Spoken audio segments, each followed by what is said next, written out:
ժողովուրդ որ խնդրեմ գայլը։ Իսկ որ մեջքով էի ժողովուրդ ջան։ Տիկին Մելոյան, պարոն Վարդևանյան, անդրադառնալով այս հապճեպ նախաձեռնությանը,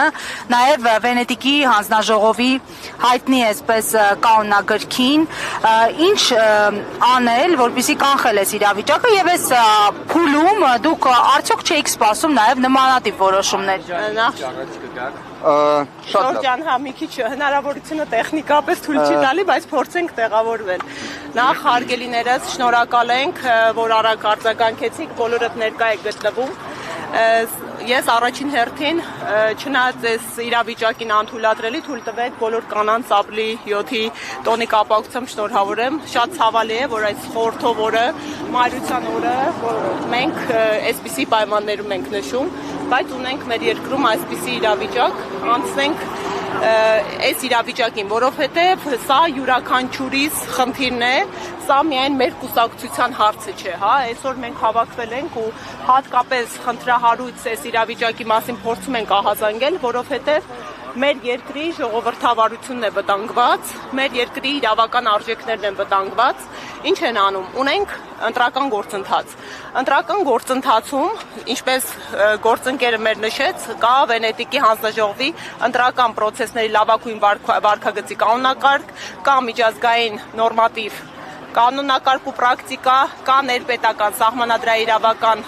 կարգավորումներ եւ ընտրական օրենսգրքի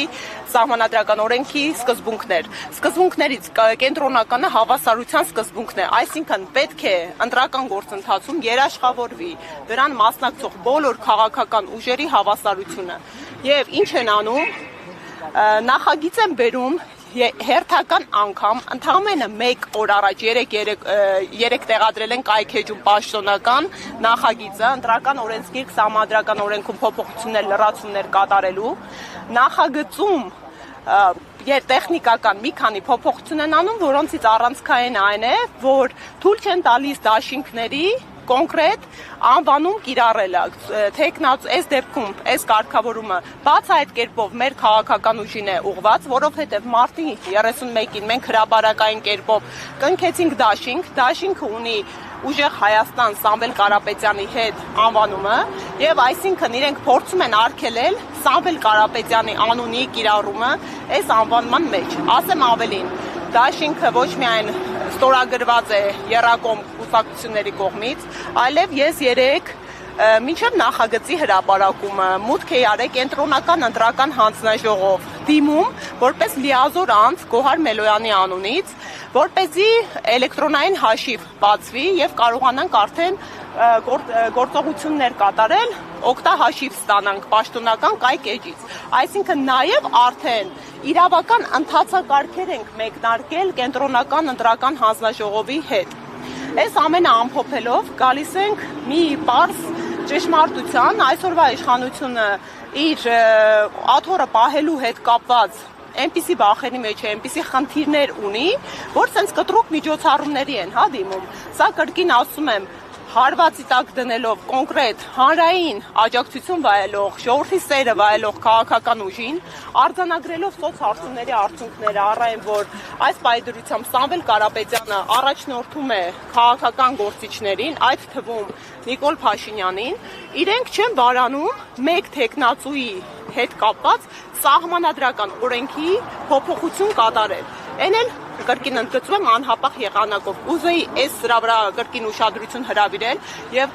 խնդրում եմ ձեր միջոցով միջազգային գործընկերներին հնարավորինս ահազանգել եւ հասցնել այս տեղեկատվությունը, որովհետեւ նման օրենսդրական փոփոխությունները իրականացնելու համար կրկին միջազգային Հայաստանի Հանրապետության պարտավորվածություններից բխում է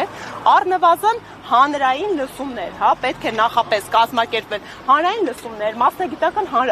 համայնքի ներառականություն, քննարկումներ, որը մեր նորմատիվ իրավական ակտերի մասին օրենքն է նախատեսում, մեր միջազգային պարտավորվածություններն են նախատեսում, ու կրկին Վենետիկի հանձնաժողովն է իր հերթին ասում է, որ բովանդակային միջամտությունները ընտրական պրոցեսից, այսինքն երբ պաշտոնապես մի քանի օրից հա պետք է ներկայացնենք, թույլատրելի չէ խաղի կանոն փոխելը։ Ժողովրդի համար ավելի պարզ ասած, հարգելի հայրենակիցներ, այս իշխանությունը կռիվ է տվել Սամվել Կարապետյանի նկարների հետ, այս իշխանությունը մոտ 10 ամիս ապօրինի ազատազրկված պայմաններում է պահում ու անգամ աշխարհում գրեթե չկա երկրորդ օրինակ, որ մարդը ազատազրկված լինելով, քաղբանտարկյալ լինելով, այսպիսի վարկանիշային աճ է արձանագրում քաղաքական։ Հիմա էլ անվան հետ են կռիվ տալիս։ Մենք խնդիր չունենք, որովհետև մենք մեր պայքարը շարունակելու ենք ու մեր պայքարը այն իրականության վերականգնումն է, որտեղ մարդու իրավունքները այսպես կոպտորեն չէ խախտում բացառապես քաղաքական նպատակահարմարությունից ելնելով, որտեղ իրավունքը գերակայում է եւ սահմանադրաիրավական նորմերը գործում են երկրի իրավական պետության ու ժողովրդավարության տրամաբանությամբ ոչ թե մեկ քաղաքական ուժին սպասարկելու նպատակով։ Ունեք պլան B, քանի որ այս օրենքի նախաձեռնությունը ընդունվելու դեպքում այլևս այդ անվանումը չեք կարող մասնակցել ընտրություններին։ Դաշնքի անվանումի փոփոխություն կամ այլ ինչ է նախատեսվում։ Կամ օրենքը ինչ է։ Հարգելիներս,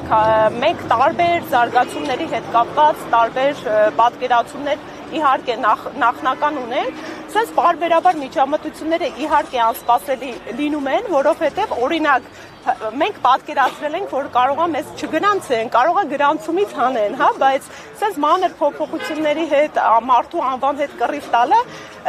վկայակոչում է միայն մի բանի մասին, որ այս իշխանությունը վախեր ունի Սամվել Կարապետյանի անունից, որ այս իշխանությունը գիտակցում է, որ ինքը արդեն պարտվողականության տրամաբանության մեջ է ու հայ ժողովուրդը սիրում, աջակցում եւ ընտրելու է Սամվել Կարապետյանի ու նման միջամտությունները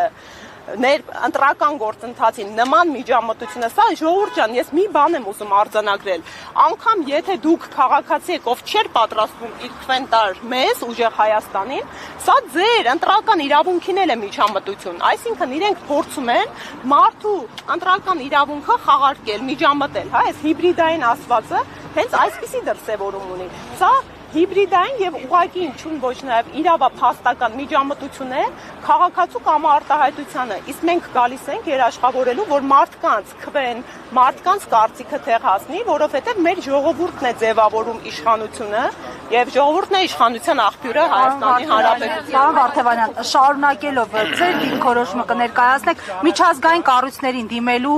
ինչ այսպես կազմակերպչական նախաձեռնություններ ունեք այս պահին։ Շատ լավ, հարգելի գործընկերներ։ Եկեք ավելի առաջ։ Նորմալ է գործընկերներ։ Մի քիչ էլ, շատ լավ։ Ժորդ միկրոֆոնները բայց այդքան վերև մի պայթի, Նախ հարգելի գործընկերներ, սրտանց շնորհավորում եմ բոլոր կանանց, մայրերին ապրիլի 7-ի առթիվ։ Կարծում եմ մեր հասարակության ամենամեծ հենարանը հենց կանայքն է։ Կարծում եմ վերջին տարիներին այն փորձությունները, այն դժվարությունները, որ մեր հասարակությունը տեսել է,